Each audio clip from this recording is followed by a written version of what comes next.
Olá, muito bom dia para você. Está no ar o programa Mundo Real. Esse é o programa da Igreja Viva 24 horas, programa da Assembleia de Deus Central em Gramacho. Essa é uma igreja que ama você. O programa de hoje tem um toque especial. Estamos recebendo aqui a Aline Shefkes, guia turista que já mora há 11 anos em Israel, e nós temos assuntos para conversar que um programa só é pouco. Em primeiro lugar, bom dia, Aline. Um prazer receber você mais uma vez aqui no programa. Um bom dia, é um prazer sempre estar aqui com vocês, falar e contar um pouco sobre a nossa vida, sobre o que acontece em Israel. Aline, 11 anos não são 11 meses. O que aconteceu já em 11 anos na Terra Santa? Imagina o que você já não viveu e experimentou. Fala um pouquinho sobre Israel. Aliás, comemorando esse ano 70 anos a independência do Estado de Israel. Israel, nos últimos 11 anos, eu que estou acompanhando esses 11 anos de perto, eu vi uma transformação gigantesca. E eu vejo sempre isso quando eu recebo, às vezes, uns turistas que vêm e eles perguntam: já teve em Israel? Ah, já tive em Israel. Mas faz 30 anos, faz 40 anos, faz 15 anos, e eles chegam e eles não conseguem reconhecer o país. Israel cresceu de uma maneira fantástica. O que era um paizinho há 70 anos atrás, com pântanos, com desertos, com seca, com as pessoas morando em barracas, literalmente, hoje em dia se transformou num país de primeiro mundo. E é muito lindo acompanhar isso de perto. Israel floresceu. O deserto floresceu. O deserto floresce e você vê que um número de turistas muito grande tem ido a Israel, né? Inclusive brasileiros, né, Aline? Sim, o turismo brasileiro cresceu no último ano 66%. Em Israel, a gente quase bateu os 4 milhões de turistas no ano passado. Porque o que acontece, as pessoas começaram a ver a Israel verdadeira, uma Israel que é segura, uma Israel que é linda, uma Israel que é a terra da Bíblia e que se pode visitar. E cada vez mais tem vindo gente conhecer Israel de todos os países do mundo, e eu fico muito feliz com toda a nossa parceira brasileira que vem. Israel comemorou em 14 de maio, agora desse ano, 70 anos, né? E o nosso reverendo, o reverendo José de Santana Santos, o nosso pastor, que tem a visão bíblica, nós amamos Israel, oramos por Israel e trabalhamos para defender o Estado de Israel, porque quando se fala de Israel, existe muita falta de informação e sobra preconceito, porque as pessoas elas não conhecem o país e muitas das vezes come na mão de uma mídia tendenciosa e um jornalismo à moda ideológica, né? Porque as pessoas não sabem o que é Israel. Então a gente vai tentar aqui falar um pouquinho desses 70 anos da independência do Estado de Israel, por exemplo, o que Israel tem contribuído para o mundo, né, Aline? Para o mundo, na ciência, tecnologia, na educação. Fala um pouquinho sobre isso. Então, muita gente realmente não sabe. Se vocês pegarem o celular que está agora ou na mão de vocês ou do lado de vocês, vocês podem abrir o celular e começar a ver uma série de tecnologias que foram desenvolvidas em Israel. Por exemplo, o famoso aplicativo Waze que a gente usa. O GPS que a gente usa no dia a dia foi desenvolvido em Israel, 100% em Israel. A gente tem algumas das melhores universidades do mundo que desenvolveram muitas coisas e muitas tecnologias médicas. Se eu posso agora citar algumas para vocês, por exemplo, em Israel se desenvolveu o ReWalk. É uma das tecnologias para mim mais emocionantes. É como se fosse um equipamento de metal que tu coloca até a cintura e ele te ajuda a levantar e caminhar. Quer dizer, é um aparelho que está sendo desenvolvido, já começou a ser usado, que permite deficientes cadeirantes poderem voltar a caminhar. E eu conheci algumas pessoas, disserem poder olhar olhos nos olhos com as pessoas é uma coisa que eles esqueceram como era. E assim, tecnologias, por exemplo, para recém-nascidos e de todos os tipos a gente tem. E que ajudam a salvar vidas no mundo todo e inclusive salvar vidas daqueles que muitas vezes tanto mal falam de Israel. Aline, inclusive na agricultura, o tomate cereja é uma tecnologia israelense. Sim, tomate cereja, criado pela Universidade Hebraica de Jerusalém. Aline, e outro detalhe, a gente vai faltar tempo se a gente começar a falar de tudo que Israel já criou e nós somos beneficiados por essas criações. Por exemplo, a calça jeans mesmo, a Levi's, né? A marca Levi's é de Levi Strauss, um judeu. Inclusive, eu fui informado de que na calça jeans tem um rebite, né? Que foi um outro judeu que criou, ou seja, até uma calça jeans que se usa vem da sabedoria que o nosso Deus deu a esse povo que tem contribuído, o povo do livro, contribuído espiritualmente, porque eles nos deram os profetas, né, os apóstolos, a Torá, a Bíblia, e nos deram Jesus Cristo, o nosso Salvador. Aline, houve um alvoroço, não apenas no mundo islâmico, muçulmano, pela transferência da embaixada americana de Tel Aviv para Jerusalém. Você estava lá no período da transferência. Como vocês ouviram essa notícia? Como receberam a notícia, o povo de Israel? Primeira coisa que tem que ficar muito clara para todo mundo é que Jerusalém é a capital de Israel. Não de agora, é a capital de Israel desde a formação do Estado. O parlamento está lá.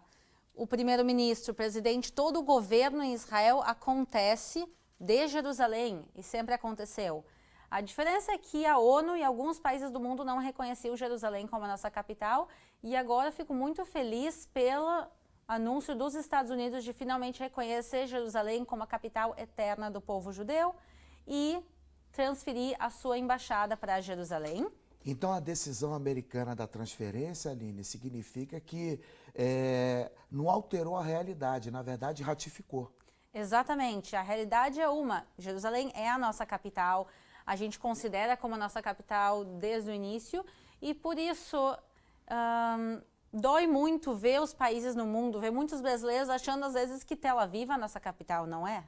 Jerusalém é a nossa capital e os Estados Unidos, mudando a embaixada, vai reatificar isso para as nações e a gente começou a ver outros países do mundo já que começaram a mudar suas embaixadas devagarinho. A gente já tem países que anunciaram que vão mudar. Entre eles, o Paraguai. Entre eles, o Paraguai, nosso vizinho. E o nosso reverendo, José de Santana Santos, inclusive parlamentares que são representantes da nossa igreja em Brasília, recebeu um comunicado para que fossem ao plenário pedir ao presidente do nosso país para que também transfira a embaixada brasileira para Jerusalém, que é a capital eterna e indivisível do povo judeu. Aline, outra coisa interessante também é que Israel é uma diversidade, né? Você no norte tem um clima, no sul tem outro clima. Você como guia turístico, existe assim um local em que as pessoas mais procuram lá, algo que não dá para dizer, eu fui a Israel e não visitei. Certamente é Jerusalém. Certamente é Jerusalém. Jerusalém é uma cidade maravilhosa em todos os seus sentidos, é uma cidade linda, toda feita de pedra, ela resplandece no sol, é a cidade de ouro e tem uma história muito importante, 4.000 anos de história estão lá em Jerusalém e, claro, a cidade da Bíblia. A gente não pode abrir a Bíblia e não ver Jerusalém escrito em tantas e tantas passagens, desde Abraão indo sacrificar o seu filho Isaque, até todas as passagens de Jesus, tudo aconteceu em volta de Jerusalém, em Jerusalém, e por isso, assim, é imperdível. A conexão que existe entre Jerusalém e o povo judeu é algo que se comprova na história, na arqueologia, e aonde você quiser provar a conexão do povo judeu com Jerusalém, não tem como você deslegitimar Jerusalém como capital do povo judeu. Por que querem fazer isso, né, Aline? Dizem que não existe nenhuma conexão com o povo judeu, e sim com o povo palestino. Falar isso é uma mentira deslavada. Quem nega a ligação do povo judeu, o povo de Israel, com Jerusalém, é porque quer fechar os olhos para a realidade, quer fechar os olhos para a arqueologia também. A gente tem escavações arqueológicas acontecendo constantemente em Jerusalém e se vai na cidade de Davi, se escava, se encontram selos reais com nomes bíblicos, nomes em hebraico, nomes judeus de 3.000 anos atrás. A gente tem os restos do Templo de Jerusalém, o templo construído por Herodes há 2.000 anos atrás. A gente tem muitas provas que estão saindo debaixo da terra, muitas vezes de próprios bairros muçulmanos. A cidade de Davi, onde se encontrou provas irrefutáveis que lá era a cidade nos tempos de Davi, a cidade citada na Bíblia, ela está justamente hoje em dia embaixo de um bairro muçulmano chamado Siloam, que é Siloé. Quando a gente fala de Jerusalém, a gente gosta muito de esclarecer para você que está em casa, porque por que Jerusalém nós acreditamos que ela tem conexão com o povo judeu, primeiro pela história bíblica, né? Eu acho que qualquer historiador, por mais sério que seja, ainda que ele possa não acreditar na Escritura Sagrada, mas ele tem a Bíblia como fonte histórica. E quantas vezes aparece a palavra Jerusalém no Alcorão? Nenhuma vez aparece.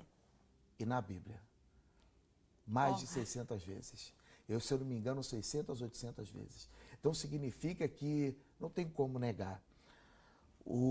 Agora, recentemente, Israel tem sofrido uma onda de ataques pelo grupo terrorista Hamas.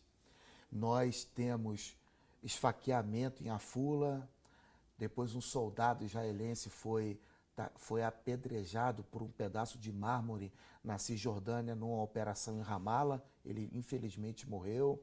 Atropelamentos, túneis para tentar atingir Israel.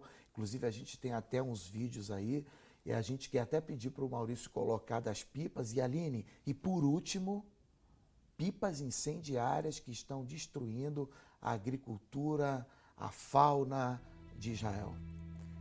Uma coisa muito importante para as pessoas entenderem, o grupo Hamas, eles não buscam a criação do Estado palestino, eles buscam a destruição do Estado de Israel. E isso a gente vê em todas essas ações que tu citou.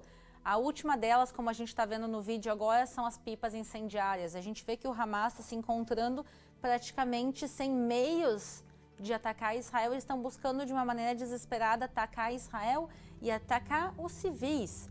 Eles estão agora, desde a faixa de Gaza, eles colocam pipas, sim, pipas como de crianças, amarradas na ponta delas algum utensílio incendiário ou às vezes inclusive uma bomba, e eles mandam essas pipas com vento para o lado de Israel e elas estão causando incêndios. A gente está vendo esses incêndios, mais de 300 já aconteceram. E quem eles estão afetando? Eles estão afetando os agricultores, eles estão afetando a população civil de Israel que está tendo prejuízos, que acorda um dia, vai para a escola, vai para o seu trabalho sem ter certeza de que no caminho de volta o lugar onde eles moram talvez está sendo incendiado e causa muito sofrimento à população. Aline, em 24 horas, em apenas um dia, parece que o Exército contabilizou 45 foguetes e 20 incêndios. Ou seja, além dos mísseis que Israel lança, que Gaza, através do grupo terrorista Hamas, lança para Israel, os Qassam, né, e outros mísseis, túneis, tudo isso, além de tanta maldade que eles querem invadir Israel, ainda tem um marketing mentiroso e fraudulento de que eles querem sensibilizar a comunidade internacional, as pessoas menos informadas, dizendo que eles são, na verdade, as vítimas da história. Eles querem se colocar como vítimas, eles falam todo o tempo de uma conquista, de um isolamento, que Israel está fechando as fronteiras. Israel não é a única fronteira de Gaza. O Egito faz fronteira com Gaza também. Então, por que o mundo sempre se volta a Israel falando sobre a fronteira de Gaza com Israel? Eles têm o mar, eles têm Israel e eles têm o Egito. E hoje em dia, dentro de Gaza, não tem nenhum judeu, nem israelense, civil nem militar. Se eles quisessem amanhã declarar a independência, eles poderiam. Só que eles não têm interesse na independência, eles têm interesse em destruir Israel e atacar Israel constantemente de todas as formas possíveis. Desde quando não existe judeu dentro da faixa de Gaza? 2005? 2005. 2005, o próprio governo de Israel retirou à força todos os judeus e todos os israelenses que viviam na faixa de Gaza, justamente como um ato para deixar os palestinos sozinhos lá, para que eles possam desenvolver um país. Nesses anos todos, 2005. Eles não têm moeda própria, eles não criaram sistema de água nem de luz. Hoje em dia, a água e a luz dentro da faixa de Gaza vem de Israel. E, inclusive, uma dessas pipas que eles mandaram foi lançada contra a estação elétrica de Israel, que manda energia para Gaza e acabou cortando a energia de Gaza. Eles não fizeram absolutamente um passo para a independência. Todos os milhões e milhões de dólares que eles recebem, tem uma campanha mundial para arrecadar fundos para mandar para a faixa de Gaza, para mandar para o Hamas, para ajudar a população palestina. E esses fundos chegam na mão do Hamas, eles não construíram um hospital, eles não construíram uma escola para as crianças deles. Esse dinheiro, 100% é usado para financiar o terrorismo contra Israel. E quem financia o terrorismo? O Irã está por trás disso? Muitos órgãos internacionais estão por trás disso. Muita gente que seguidamente sensibilizada com o que vê na TV, manda dinheiro não sabendo que esse dinheiro vai ser usado para terrorismo. E o Irã também ajuda com dinheiro e com equipamento militar.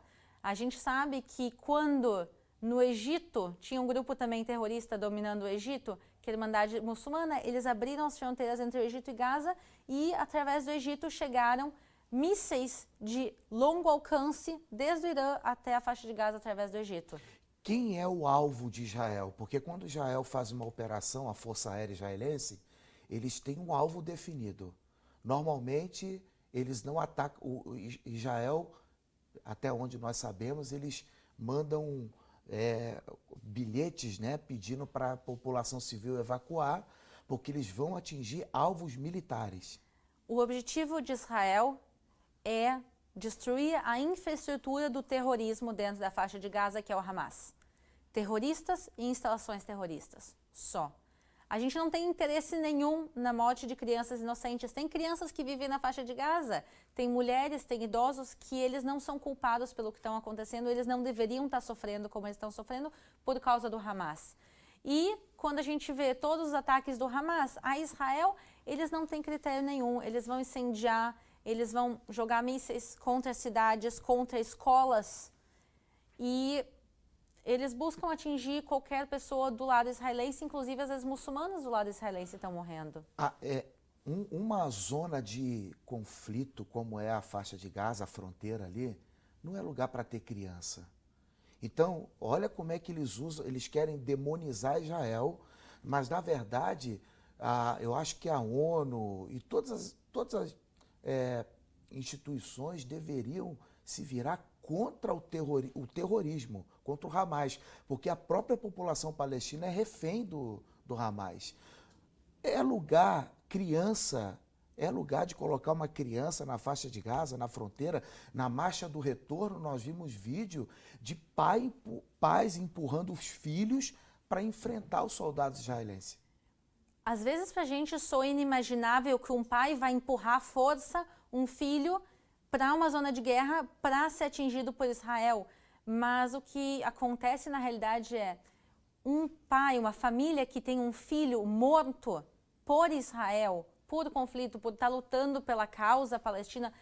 Alguém que morre como um terrorista, como um mártir terrorista, a família vai receber indenização mensal do Hamas. A família começa a receber um salário. Agora uma família pobre começa a ter uma renda. Agora a família começa a ser uma família com status, porque ter um filho morto é status, o que é uma loucura, mas o que acontece? Eles vão ter um status muito maior e assim vai ser mais fácil de casar as filhas da família, eles vão ser mais importantes e na realidade tu está sacrificando, tu está deixando os teus filhos morrer para que toda a família aumente o seu status, a sua renda, o que para a gente é inimaginável. A Golda Meir, ela foi uma primeira-ministra em Israel. Ela viveu nos anos, ela governou na realidade, nos anos 60, e ela falou, o dia que o conflito terminar vai ser quando os palestinos amarem mais os filhos deles do que eles odeiam os nossos. E é uma realidade. Um pai que está disposto a deixar o filho morrer, está feliz pelo filho morrer, como é que a gente vai ter paz? Como é que a gente vai ter diálogo entre os dois lados se eles estão mais se importando com o status da família, com dinheiro, com outras coisas que não importam? Aline, eu queria que você que estivesse em casa tentasse ser imparcial, tá? Nós estamos aqui trazendo fatos, não versões. Significa o seguinte, que Israel tem o direito de se defender, sim. Que país que você pode jogar mísseis para dentro dele, que está preparado para receber vários mísseis, e a gente vai fazer o quê? Nada? Mentira. Nós não vamos ficar quietos. E é isso que Israel faz. Israel, ele se defende, tem o direito de defesa. Aliás, não tem como não tocar, porque todas as guerras que houve, 48, 56, 67, 73 e todas as outras guerras que vêm até hoje, tanto contra países, contra grupos terroristas, são guerras em que Israel não começou. Israel não quer guerra. Olha para esse povo que você vai ver que eles não querem guerra. Olha o tempo que o Hamas gasta construindo túneis, podendo estar construindo escola, hospitais, cuidando da sua população, e não é isso que acontece, né, Aline? Exatamente. A gente não tem interesse nenhum em guerra. Se eu posso compartilhar com vocês aí em casa, eu sou casada com um israelense, e cada vez que eu vou organizar o armário do meu marido, eu abro, eu começo a organizar, e na prateleira bem de baixo tem os uniformes militares e as botas militares. Eu sei, meu marido, ele foi combatente numa unidade no exército de Israel, ele hoje em dia é reservista. A próxima guerra que tiver, meu marido vai ser chamado. Ele já foi chamado nas guerras anteriores. Eu vivo com medo de ter a próxima guerra, porque quando tiver a próxima guerra vai ser meu marido, e depois vão ser meus filhos, meus amigos. A população inteira de Israel é mobilizada para defender o país. É um mal necessário. Mas por que eu vou querer que meu marido agora vá para a guerra? Eu quero que a paz exista, que o Hamas pare com o terrorismo, que um governo na autoridade palestina que esteja disposto ao diálogo, assuma o poder, e que a gente possa sentar e negociar, e que a gente não precise ver o nosso lado lutando e nem os filhos deles. Quer dizer, esse aqui é o sonho de todos os israelenses, é viver em paz. Se vocês abrirem agora as músicas na rádio israelense, as músicas falam de paz. As músicas falam do nosso desejo de parar com tudo isso, de ter que parar de nos defender. Porque desde que Israel foi declarado, todo o tempo a gente vê países vizinhos, grupos terroristas atacando Israel, e o mais novo ataque agora dos últimos, a gente pode dizer, dos últimos 10 anos é todo esse ataque midiático. Todas as TVs e rádios com uma grande campanha contra Israel. E, infelizmente, é uma guerra que eu considero que a gente está perdendo. Se vocês abrirem um canal de TV que não esteja como esse comprometido com a verdade, vocês vão ver o que se relata em Gaza é como se acontecesse um massacre. A realidade de Gaza é a seguinte: tem a fronteira entre Gaza e Israel.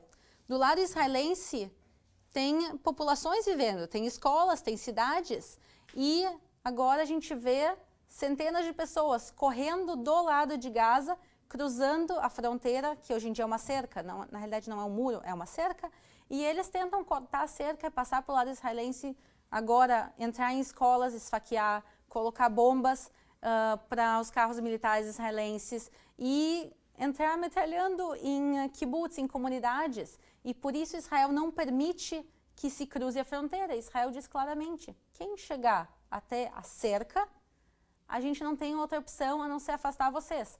Primeiro, com bombas de gás lacrimogênio, com mangueiras com pressão de água, para literalmente tentar empurrar a população para trás. E como última circunstância, se tem alguém tentando invadir Israel, Israel vai atirar, de preferência, em algum lugar que tente não matar a pessoa, simplesmente ferir como a perna. Mas quem está correndo contra a cerca de Israel sabe que isso vai acontecer. E como eu falei, muitos deles estão sim dispostos a morrer em nome da família, em nome de uma causa, em nome do terrorismo. Certamente o que você vai ver aqui agora não passou em mídia nenhuma no Brasil. Nós temos um vídeo das crianças na faixa de Gaza que, enquanto a gente dá o que tem, o Hamas tem ódio, bombas, mísseis para jogar dentro de Israel, mas olha só o que crianças na fronteira da faixa de Gaza fizeram. eles lançaram balões, Aline, escrito paz e com doce para o povo da faixa de Gaza. Fala um pouquinho sobre isso. Então, a gente vê a educação, e a educação é extremamente importante. Enquanto no lado palestino tem fogo, do lado de Israel tem paz, não é isso? a gente vê como a educação é uma coisa importante. A gente vê a educação pró-terrorismo, pró-ódio no lado palestino, e a gente vê como as populações no lado israelense se importam na educação pró-paz. Pensa agora uma criança que cresce numa realidade de mísseis, de incêndios, de terrorismo. Não agora, já desde que essas crianças nasceram, elas nunca tiveram outra realidade. E os pais se esforçam para mostrar que essas pessoas do outro lado da fronteira, que estão jogando mísseis, eles não são um inimigo. Eles são ocupados por um grupo terrorista chamado Hamas e que a gente precisa de diálogo. E por isso as crianças colocaram os balões, encheram de doces e mandaram esses balões para a faixa de Gaza com mensagens de paz, com mensagens de amor. E é isso que se tenta ensinar para as nossas crianças em Israel. E se esse diálogo também existisse no lado palestino, a gente talvez visse nas futuras gerações uma melhor chance de paz. Mas se ensina terrorismo, se ensina ódio, e é um dano que está sendo feito não agora só. Isso a gente vai ver frutos dessa educação nos próximos 10, 15, 20, 30 anos. É isso aí. Gente, nós vamos encerrar o nosso programa aqui, mas eu quero dizer que na semana que vem nós vamos continuar conversando com a Aline. Temos muito assunto para tratar e um dos assuntos que nós vamos falar na semana que vem é sobre o BDS, Boicote, Desinvestimentos e Sanções. Você precisa saber o que é isso, porque isso tem trazido prejuízos para o mundo todo e tentando prejudicar e demonizar sempre o Estado de Israel. Aline, muito obrigado mais uma vez, mas semana que vem a gente está aqui novamente. Nos vemos semana que vem, é sempre um prazer estar com vocês. Um bom dia para todos os telespectadores. Shalom!